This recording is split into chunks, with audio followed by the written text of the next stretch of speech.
बिस्मिल्लाहिर्रहमानिर्रहीम। अस्सलाम वालेकुम नाज़रीन कराम, मैं हूं मखदूम शहाबुद्दीन और आप देख रहे हैं मेरा फेसबुक और यूट्यूब चैनल। उम्मीद करता हूं आप सब लोग बखैर आफियत होंगे और जहां भी होंगे अपने अहले खाना समेत खुश भी होंगे और महफूज भी। नाज़रीन कराम, पीडीएम पर झुरलू फिरने का वक्त आ चुका है और यूं लग रहा है कि अब कप्तान को ग्रीन सिग्नल मिल चुका है। ये ग्रीन सिग्नल इस वक्त जितने इशारिये हैं, जो इंडिकेटर्स हैं और मुल्क जिस तरह से इस इम्पोर्टेड रिजीम का मज़ीद मुतहम्मिल नहीं हो सकता, ये हुकूमत जो कि एक इकनॉमिक हिटमैन के तौर पर हमारे मुल्क पर नाफिज की गई, अब इस हवाले से एक मस्बत पेशरफ जो है वो हुई है। और इस सब के अंदर नाज़रीन इकराम, मैं आपको ये बता दूं कि एक इंतहाई अहम दौरा शुरू हो चुका है। Army chief general Syed Asim Munir का बतौर आर्मी चीफ पहला दौरा है किसी भी मुल्क का, और ये दौरा सऊदी अरब और यूएई का है। इस दौरे की अहमियत बहुत ज़्यादा है और इस दौरे के अंदर बहुत कुछ वाज़े हो जाना है। पाकिस्तान की इकनॉमिक पॉलिसी के ऊपर भी इस दौरे के कुछ असरात होने जा रहे हैं। उस चीज़ को भी बड़ा तफसील से हमने डिस्कस करना है। बड़ा पैकेज मिल सकता है और ये काफ़ी तवील दौरा है, ये कोई मुख्तसर दौरा नहीं है, स्टेट टूर है आर्मी चीफ का, और इस हवाले से बड़ी अहम तरीन तफसीलात हैं। मुल्क की मईशत को किस तरह से सहारा मिल सकता है, लेकिन दूसरी जानिब से रिजर्वेशंस क्या हैं, और उस चीज़ की कड़ियाँ भी जो मैंने पहले आपके सामने चीज़ें रखी हैं और आगे चल के उनकी डिटेल्स रखूँगा, उससे मिलती हैं। जबकि इम्पोर्टेड सरकार इस वक्त ये चाहती है कि इमरान खान को गिरफ़्तार कर लिया जाए और हालात जो हैं, जो अगर नॉर्मलाइज करने की कोशिश की जा रही है ताकतवरों की जानिब से, उस चीज़ को रोका जाए और इमरान खान और ताकतवर हल्के जो हैं उनके दरमियान किसी किस्म का कोई फड्डा डलवा दिया जाए। और इस सब के अंदर मरीम नवाज़ जो हैं वो भी इसीलिए हंगामी तौर पर वतन वापस आना चाह रही हैं क्योंकि गेम इज़ ऑन। और अब इलेक्शंस जो है, ये चीफ ऑर्गेनाइज़र वाली जो सारी चीज़ है, अब इसकी समझ लग रही है कि what is the main reason behind this.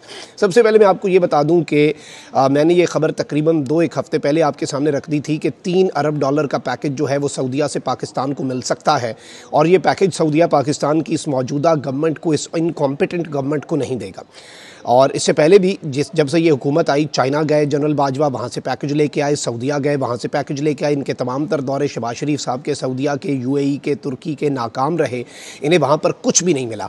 अब वो जो है वो हमारी फ़ौज का बहुत रिगार्ड करते हैं और सेकेंडली उन्हें पता है कि वेयर द पावर लाइज, इसलिए भी वो बहुत ज़्यादा फ़ौज के साथ मामलात और हमारे उनके साथ डिफेंस टाइज़ जो हैं सऊदी अरब और यूएई के साथ, वो अनप्रेसिडेंटेड है, उनकी कोई मिसाल नहीं है। लेकिन यहाँ पर एक चीज़ बड़ी अहम है, army chief general Asim Munir एक ऐसे वक्त पर दौरा करने जा रहे हैं और पाकिस्तान की मईशत के लिए पैकेज भी मिल सकता है और इसे एक ब्रेक थ्रू के तौर पर भी समझा जा रहा है। और इम्पोर्टेड हुकूमत भी शायद यही उम्मीद लगा रही है, लेकिन ये इम्पोर्टेड हुकूमत के लिए पैकेज नहीं है। ये ज़ाहिर बात है, मुल्क जो है अल्लाह ना करे दिवालिया हो और कोई भी नहीं चाहता, और सारे स्टेक होल्डर्स को इसके ऊपर अपना अपना किरदार अदा करना होगा कि मुल्क को दिवालियापन से किसी भी सूरत बचा लिया जाए, कोई ऐसा तरीका कर लिया जाए, कोई ऐसी तदबीर हो जाए कि मुल्क जो है वो मुआशी दिवालियापन से बच जाए, जो कि टेक्निकली लिखा जा चुका है। अब इसके अंदर कोई दोस्त मुल्क मदद कर देता है, कोई पाकिस्तान को डेफर्ड पेमेंट्स मिल जाती हैं, तेल मिल जाता है, और इसके साथ ही साथ हमारे फॉरेन रिजर्व्स के अंदर कुछ बिलियन डॉलर्स अगर रखवा दिए जाते हैं, सिर्फ that is the reason, that is the way जिससे हम ये डिफ़ॉल्ट जो है वो अवॉइड कर सकते हैं। लेकिन यहाँ पर आर्मी चीफ के लिए या नई मिलिट्री लीडरशिप के लिए भी एक चैलेंज है कि दिन कराम सऊदी अरब के जो सफ़ीर हैं वो पब्लिकली ये बात कह चुके हैं, और बिलाशुबा मैं ये समझता हूँ कि ये नई मिलिट्री लीडरशिप के लिए एक चैलेंज होने जा रहा है। उन्होंने ये बात कही कि हम पाकिस्तान की मईशत को सहारा ज़रूर देंगे, पाकिस्तान हमारा दोस्त मुल्क है, बरादर मुल्क है, हम पाकिस्तान की मईशत को इस तरह से तनहा या लावारिस नहीं छोड़ेंगे। और ये अब देखें, बैगर्स आर नॉट चूज़र्स ना, जैसे हमारे शहबाज शरीफ साहब ने कहा, तो फिर मेहरबानी है उनकी, हम यही कह सकते हैं। और फिर उनकी पाकिस्तान को डिक्टेशंस भी बनती हैं, फिर हमें डिक्टेशंस लेना भी बनता है क्योंकि हमें सहारा दे रहे हैं ना वो, फिर हमें वो पाल रहे हैं एक तरह से। लेकिन अब यहाँ पर एक चीज़ बड़ी वाज़ेह है, उन्होंने एक चीज़ अब कहनी शुरू कर दी है, जो सऊदी सफ़ीर ने, एक तरह से अगर कहा जाए सऊदी सफ़ीर यहाँ पे मोहम्मद बिन सलमान का एक पैगाम उन्होंने सब स्टेक होल्डर्स को पहुँचा दिया कि आपको अपना क़िबला दुरुस्त करना पड़ेगा, आपको अपने मुल्क के अंदर मुआशी इस्तेहकाम तो लाना है, लेकिन सियासी इस्तेहकाम भी लाना पड़ेगा। और शेख रशीद साहब ने भी ये बात की कि मैं हल्फन कहता हूँ कि सऊदी अरब का सफ़ीर जो है उसने ये बात की है कि जब तक सियासी इस्तेहकाम नहीं लाते, जब तक आप अपने मुल्क के अंदर पॉलिटिकल स्टेबिलिटी नहीं लाते, उस वक्त तक ये नहीं होगा। अब army chief general Asim Munir जो हैं वो ज़ाहिर बात है एक बड़ा अहम तरीन दौरा करने जा रहे हैं और कॉम्पिटेंट ऑफिसर हैं।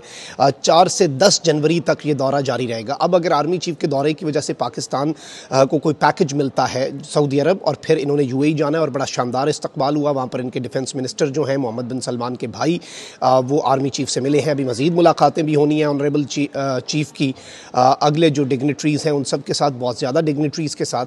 लेकिन एक चीज़ वैसे समझने वाली है कि जब इमरान खान के दौर में उस वक्त के चीफ कोई पैकेज लाते थे या उनके मुंह को कोई पैकेज दे देता था पाकिस्तान को, मुआशी पैकेज, तो ये उसके ऊपर तनकीद करते थे।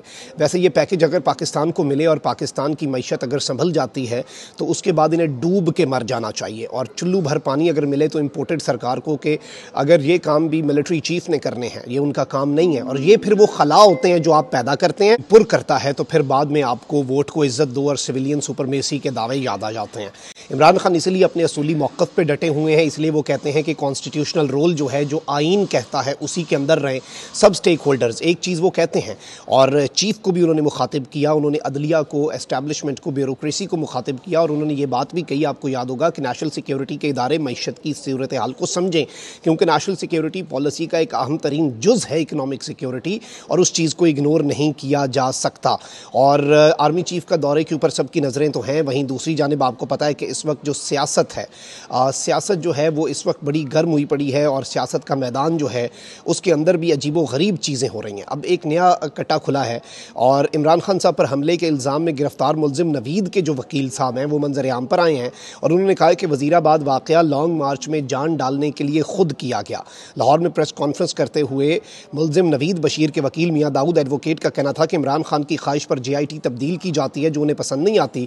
केस की ज़िम्नियों को ट्विस्ट करने की कोशिश की जा रही है। JIT मौके के सबूत को तहकीकात का हिस्सा नहीं बना रही। JIT और इमरान खान ने मिली भगत करके केस ख़राब कर दिया। मियाँ दाऊद एडवोकेट ने कहा कि मुलजिम का मज़ीद रिमांड देने की कोई ज़रूरत नहीं। सख्त सर्दी में माँ को सामने बिठाकर मुलजिम का मर्ज़ी का बयान लेने की कोशिश की जा रही है। उनका कहना है कि ये अदालत इसलिए नहीं जा रही क्योंकि वक़ुआ इनका अपना बनाया हुआ है। हम तो तस्लीम ही नहीं करते कि इमरान खान को कोई ज़ख्म आया। ये लोग झूठ बोलने में तेज़ हैं, ये लोग अवाम की तवज्जो अपने ड्रामे से हटा रहे हैं। वज़ीराबाद वाक़या लॉन्ग मार्च में जान डालने के लिए खुद किया गया। ये वैसे वकील हैं और एक मुलजिम के वकील हैं, लेकिन ये किसी सियासी पार्टी के वकील नहीं है, लेकिन मियाँ दाऊद साहब जो हैं वो एक सियासी मौक़िफ़ ज़रूर रख रहे हैं। मियाँ दाऊद एडवोकेट का कहना था कि हम मौज़म गोंदल के कत्ल का इस्तग़ासा इमरान खान और उनके गार्ड के ख़िलाफ़ करवाने पर गौर कर रहे हैं। आपने 30 दिन तक FIR क्यों लेट की? मौज़म का कत्ल मुलजिम नवीद पर नहीं डाला जा सकता, यानी कि वो जो शख्स वहाँ पर मरा था, जान दी थी जिसने, उसका हम इमरान खान और इमरान खान के गार्ड पर डलवाना चाह रहे हैं। उन्होंने ये कहा कि लोग कल से दूसरे और तीसरे शूटर की बातें कर रहे हैं, लेकिन मौज़म इमरान खान के गार्ड के असले से कत्ल हुआ। इमरान खान के गार्ड का असला फॉरेंसिक के लिए दिया ही नहीं गया, यानी ये बड़े संगीन किस्म के इल्ज़ामात हैं।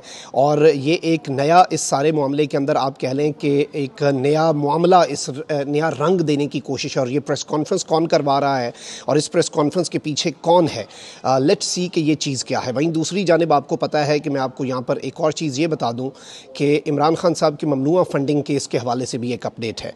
बैंकिंग कोर्ट इस्लामाबाद जो है उसने ममनुआ फंडिंग केस में चेयरमैन PTI इमरान खान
सब के अंदर सबसे बड़े लूज़र के तौर पे नून लीग उभरेगी। कमेंट सेक्शन में राय का इजहार ज़रूर करें। अपना बहुत ख्याल रखें। अल्लाह निगहबान। पाकिस्तान जिंदाबाद।